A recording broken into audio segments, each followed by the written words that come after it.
કારેલીબાગ વિસ્તારમાં ભુવાનું પુરાણ કરવા માટે 1.5 મહિના સુધી રસ્તો બંધ રાખવામાં આવ્યો। 1.5 મહિને આ ભુવાનું પુરાણ પાલિકા કરી શકી અને ત્યારબાદ હવે રસ્તો ખોલી દેવામાં આવ્યો છે, પરંતુ તેમાં પણ લોકો હેરાન થઈ રહ્યા છે, કારણ કે કાર્પેન્ટિંગ કર્યા વિના જ રસ્તો ખોલી દેવાયો છે અને જેના કારણે અહીંથી પસાર થતા વાહન ચાલકોને ખૂબ હાલાકી પડી રહી છે।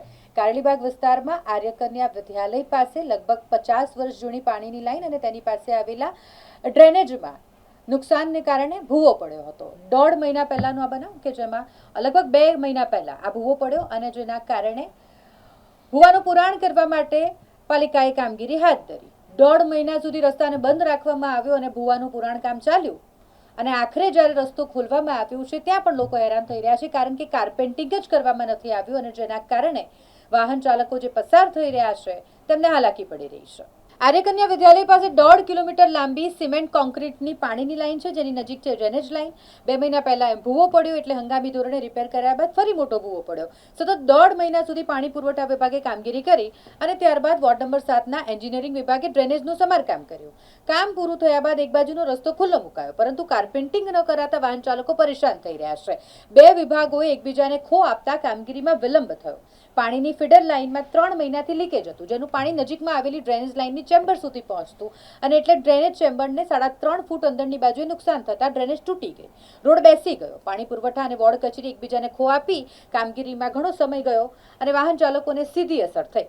વાહન ચાલકોએ જણાવ્યું કે આ વોર્ડ ડેપ્યુટી મેયરનો છે, તેમ છતાં આ વિસ્તાર સમસ્યાગ્રસ્ત છે, સમસ્યા લોકોને થઈ રહી છે। આ રસ્તા પર કેટલાય વાહનો ફસાયા તો વાહન ચાલકોને કમરના સાંધાનો દુખાવો પણ થઈ રહ્યો છે। હવે પાલિકા ક્યારે કામ કરશે તે જોવું રહ્યું। જે રીતના વડોદરા શહેર સંસ્કારી સિટી, સ્માર્ટ સિટી, પરંતુ બીજી બાજુ જોવા જઈએ તો આપણે એક વડોદરા શહેર ખડોદરા બની ગયું છે। વડોદરા શહેર ભુવાનગરી, મચ્છરનગરી અનેક ઉપનામ મળ્યા છે। આજે આ આર્ય કન્યા સ્કૂલ પાસે છેલ્લા 2 મહિનાથી આ રીતની પોઝિશન છે। એક ભૂવો પડેલો, ભૂવા પાછળ આટલો બધો ટાઈમ કાઢ્યો, પાણી અને ડ્રેનેજની લાઈન છે, પાછી વોળ અને પાણી પુરવઠાની અહીંયા કંઈક સંકલન થતું નથી, એના કારણે કામ ધીમી ગતિ, મંથર ગતિએ ચાલુ છે।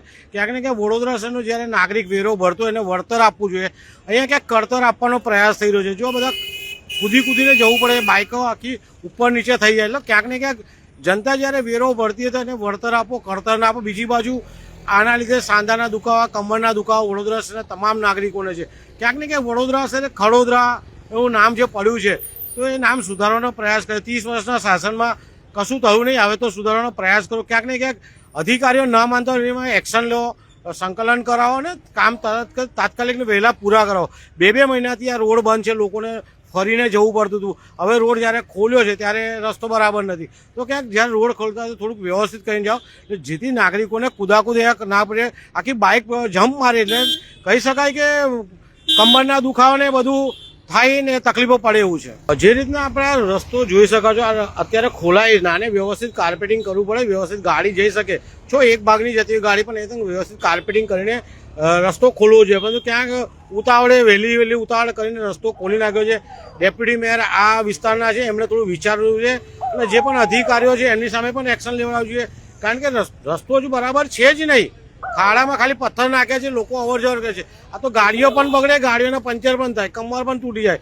જો નાના છોકરાઓ છે, પાછી અહીંયા આર્ય કન્યા વિદ્યાલય છે, આ બાજુ કૃષ્ણ વિદ્યાલય છે, બીજી બાજુ આગળ સ્કૂલ છે, બાળકોને પણ અહીં અવર જવરમાં તકલીફ પડે છે। બાળક સાયકલ લઈને પડી જશે, વાગશે તો જવાબદાર કોણ?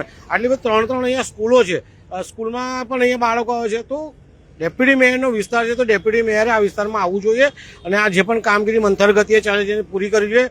ઘણી વાર તો રાતે કામગીરી કરતા હોય છે, જ્યારે ચૂંટણીઓ હોય ત્યારે રાતે રોડ રસ્તા બનાવવા જતા હોય છે, તો આને પણ વહેલી તકે બનાવવા। વોર્ડ 7, વોર્ડ 8 વડોદરા શહેરની જનતા અહીંથી આવી જઈ રહી છે।